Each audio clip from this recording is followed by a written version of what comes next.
Astro సిండికేట్లో మీ personal and business promotions కోసం కింది నెంబర్కు కాంటాక్ట్ చేయండి.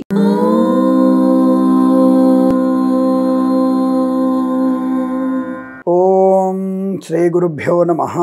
హరి ఓం. లక్ష్మీం క్షీరసముద్రరాజతనయాం శ్రీరంగదామేశ్వరీం దాసీభూత సమస్తదేవవనితాం లోకైకదీపాంకురాం శ్రీమన్మందకటాక్షలబ్ధైభవద్బ్రహ్మేంద్ర గంగాధరాం త్వాం త్రైలోక్యకుటుంబినీం సరసిజాం వందే ముకుంద ప్రియాం. అందరికీ నమస్కారం. వారం వారం షేర్ మార్కెట్ సమాచారం.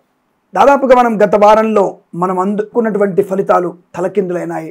సెన్సెక్స్ కానివ్వండి, నిఫ్టీ కానివ్వండి, మనం అనుకున్నటువంటి బెంచ్ మార్క్ దాటలేదు. నేను 10 మందిలో ఆ విషయాన్ని ఒప్పుకునేటువంటి ప్రయత్నం చేస్తున్నాను. మరి ఎందుకు స్వామి ఇలాంటివి చేయడం? అనవసరంగా కూర్చొని మూల పడుకోవచ్చు కదా, జ్యోతిష్యాన్ని దీనికి ముడిపెట్టడం ఎందుకు అనే వాళ్ళు కూడా చాలా మంది ఉంటారు. ఇక్కడ విషయం మీరు గమనించడం లేదో, నేను నిఫ్టీని 81,000 బెంచ్ మార్క్ దాటుతుందని, 81,900 దగ్గర, నిఫ్టీ కూడా 25,500 మార్క్ దాటుతుందని స్పష్టంగా చెప్పాను. ఆ ఒక్క పాయింట్లలో నేను మిస్ అయినా, నేను మీకు ఒక్క వారం ముందు వెనక్కి వెళ్ళిపోండి. మీరు నేను ఏ షేర్స్ కొంటే మీకు లాభమో దాదాపుగా 90% నేను పాస్ అయ్యాను. అది గమనించలేదు ఎవరు కూడా. నేను ఏ షేర్స్ కొంటే లాభమో ఆ విషయాన్ని మీకు స్పష్టంగా చెప్పాను. ఆ షేర్స్ అన్ని కూడా లాభాల్లోనే ఉన్నాయి. మన శుక్రవారం కూడా మనకి నేను చెప్పినటువంటి షేర్స్ లాభాలు ఉన్నాయి. హెచ్ఎస్బిసి కానివ్వండి, నేను 10% మైనస్, నేను కాదనట్లేదు. ఇక 90% సక్సెస్లో ఉన్నాను నేను. ఒక యాక్సిస్ బ్యాంక్ మిస్ అయిపోయింది తప్ప మిగతా అన్ని కూడా నేను సక్సెస్ఫుల్గానే ఉన్నాను. నేను మహేంద్ర కూడా కొంత డౌన్ఫాల్ చూపించింది. ఆ రెండు తప్ప మారుతి సుజుకి కానీ, అయితే ఎల్ఎన్టీ కానీ, ఇతరత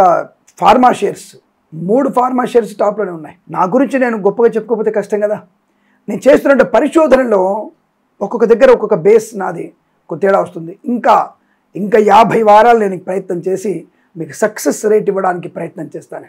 50 వారాలు కావచ్చు, లేదా 100 వారాలు కూడా కావచ్చు, కానీ ఒక పర్ఫెక్ట్ ఇన్ఫర్మేషన్ ఇచ్చే ప్రయత్నాన్ని వదులుకోను. కాబట్టి దీన్ని ఎవరైతే నన్ను ఫాలో అవుతున్నారో వారందరికీ కూడా 100 కోటి ధన ప్రాప్తి ఉండాలని, 100 కోట్ల ప్రాపర్టీ రావాలని మనస్ఫూర్తి కోరుకుంటూ, మరి ఈ వారంలో 1వ తేదీ, సెప్టెంబర్ 1వ తేదీ నుంచి 5వ తేదీ మధ్యలో ఉన్నటువంటి ఆర్థిక లావాదేవీలు భాగంగా షేర్ మార్కెట్ సెన్సెక్స్ ఎలా ఉండవచ్చును, నిఫ్టీ ఎలా ఉండవచ్చును అని తెలుసుకునేటువంటి ప్రయత్నం చేద్దాం. ఈ వారంలో కూడా ఎటువంటి షేర్స్ మనకి లాభాలు పొందుకునే అవకాశం ఉందో కూడా చెప్పొచ్చు. మనం గత వారంలో మనకి మంగళవారం తెల్లవారితే పండగనగా ట్రంప్ గారి ఒక దుర్మార్గమైనటువంటి చర్య, 50% సుంకాలు వేయడం, మన సెంటిమెంట్ని దెబ్బతీయడం అనేది మనం చూస్తున్నాం. అందరూ అదే చెప్తారు. కానీ భారతీయమైనటువంటి మార్కెట్లో సెంటిమెంట్ వ్యాపారం చేసే వ్యక్తులు పొందికగా జాగ్రత్తగా కొన్ని షేర్స్ కొన్నారు.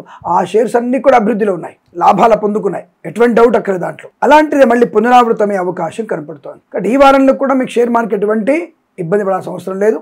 మనం కొనుగోలు చేసేటువంటి కొన్ని షేర్లలో లాభాలు పొందుకోవచ్చును. ముందుగా మనం సెన్సెక్స్ ఎంతలో ఉండబోతుంది ఈ వారంలో, 1వ తేదీ నుంచి 5వ తేదీ వరకు సెన్సెక్స్ లావాదేవీలో ఎంత బెంచ్ మార్క్ దాటుతుంది, ఓపెనింగ్ ఎలా ఉంటుంది తెలుసుకునే ప్రయత్నం చేద్దాం. 80,100 నుంచి ఓపెనింగ్ స్టార్ట్ అవుతుంది. 80,100 నుంచి ఓపెనింగ్ స్టార్ట్ అవ్వచ్చు. 80,150 కూడా ఓపెనింగ్ అవ్వచ్చు. 80,600 వరకు రీచ్ అవ్వడానికి అవకాశం ఉంది. 80,600 అక్కడ స్టార్ట్ అయ్యి, అంటే 80,600 నుంచి మొదలుపెట్టి 81,200 వరకు, 81,200 వరకు కూడా బెంచ్ మార్క్ అని టచ్ చేస్తుంది. తప్పకుండా మనకి లాభం ఏంటి? ఈ 2-3 రోజులే దెబ్బ వాడిది. ఏ దేశం వాడైనా సరే మన దేశం కన్నా గొప్పవాడు ఎవ్వడూ లేడు. మన దేశ ఆర్థిక వ్యవస్థ ప్రతిష్టంగా ఉంది, పటిష్టంగా ఉంది, ప్రతిష్టలో ఉంది, పటిష్టంగా కూడా ఉంది. కాబట్టి మన సెంటిమెంట్కి బలైపోయి ఏదో వాడేవాడో చెప్పని చెప్పేసి మనల్ని మనం ఇబ్బంది పెట్టుకుంటున్నాం తప్ప, మీరు నిర్భయంగా ఉండండి. మన షేర్లో పెట్టుబడి పెట్టి అలాగే ఉండండి. తప్పకుండా మనకి బ్రహ్మాండమైన లాభాలు ఉన్నాయి, ఇందులో సందేహం లేదు. నిఫ్టీ ఎలా ఉండవచ్చు? 24,500 నుంచి ఓపెనింగ్తో స్టార్ట్ అయ్యి 24,650 నుంచి కొనసాగుతూ 25,180 బెంచ్ మార్క్ని దాటవచ్చును. తప్పకుండా వృద్ధిలోనే కనబడుతుంది. మళ్ళీ నేను నా డౌన్ అని చెప్పట్లేదు, వృద్ధిలోనే కనబడుతోంది. మంచి ఆర్థిక ప్రయోజనాన్ని పొందుకుంటాం. మన మీద మన ఆత్మవిశ్వాసం, అలాగే మనకి మన ప్రధాని మోడీ గారు జపాన్ పర్యటన, మనకి చైనా పర్యటన కూడా ఒక మంచి లాభదాయకమైన స్థితిని కనిపిస్తుంది. పక్కడోడో చేసేటువంటి సుంకాల పోటీ కన్నా మనం శత్రువు అనుకున్నా సరే, శత్రువు అంటే మన శత్రువు యొక్క శత్రువు మనకు మిత్రుడే. కాబట్టి ఆ దేశాలతో ఉన్నటువంటి వాణిజ్య ఒప్పందాలు రేపు వచ్చే 2-3 రోజులు మనకు తెలిసిపోతాయి. కాబట్టి సోమవారం నుంచి ఉన్నతమైనటువంటి ప్రయోజనం, మేబీ చెప్పలేం, 85,000 బెంచ్ మార్క్ దాడుతుందేమో తెలియదు మనకి. 81,180 చెప్తున్నాను నేను.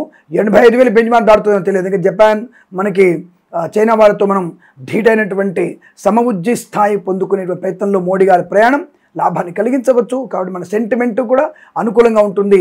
గణపతి యొక్క అనుగ్రహం చేత మనకి మంచి ఆర్థిక ప్రయోజనాన్ని పొందుకుంటాము. కాబట్టి ఏమీ కంగారు పడకండి, తప్పకుండా ఆర్థిక ప్రయోజనం పొందుకోవచ్చును.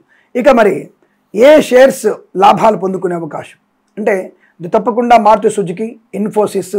అయితే ఐటీ షేర్లు కొన్ని మనల్ని పడగొట్టే అవకాశం ఉంది, జాగ్రత్త. ఈ టాటా, ఇన్ఫోసిస్ షేర్లలో కొంత లాభం ఉంది, మిగతా ఐటీ షేర్స్ మనల్ని పడగొట్టే అవకాశం ఉంది. కాబట్టి వాటిల్లో ఎక్కువగా పెట్టుబడి పెట్టకండి. బ్యాంకింగ్ సెక్టార్లో కూడా ఎస్ బ్యాంక్, అది హెచ్డిఎఫ్సి, ఐసిఐసిఐ, ఎస్బీఐ, అలాగే మనకి యాక్సిస్ బ్యాంక్, కెనరా బ్యాంకులు కూడా మనకి మంచి ప్రయోజనాన్ని కలిగించవచ్చు. బ్యాంకింగ్ వ్యవస్థలో మంచి లాభాలు పొందుకునే అవకాశాలు ఉన్నాయి. ఇది ఆర్బీఐ ఇచ్చినటువంటి కొన్ని సూచనలు సలహాల వల్ల మనకి మంచి లాభాన్ని పొందుకునే అవకాశం కూడా బాగా కనపడుతోంది.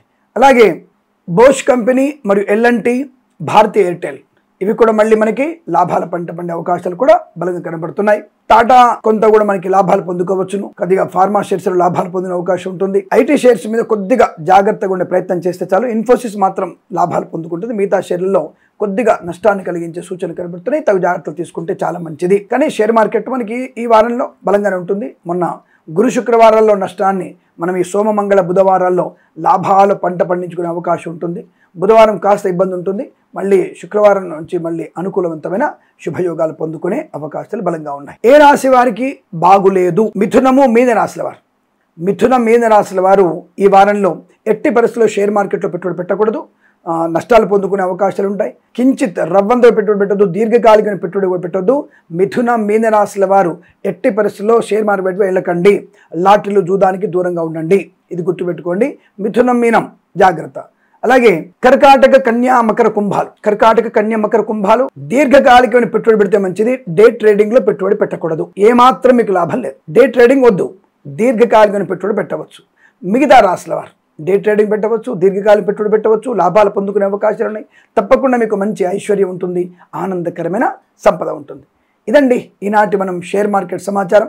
తప్పకుండా నేను చెప్పినటువంటి షేర్ మార్కెట్ సమాచారాలు మీకు ఉపయోగపడుతున్నాయి అనుకుంటా నేను. ఎందుకంటే గత 15 వారాలుగా మనం చేస్తున్నటువంటి 20 వారాలు చేస్తున్న శ్రమ మీరు ఒకసారి తెలుసుకొని, నేను చెప్పినవి కరెక్ట్గా తెలుసుకొని మీరు అందులో పెట్టుబడి పెట్టే ప్రయత్నం చేయండి.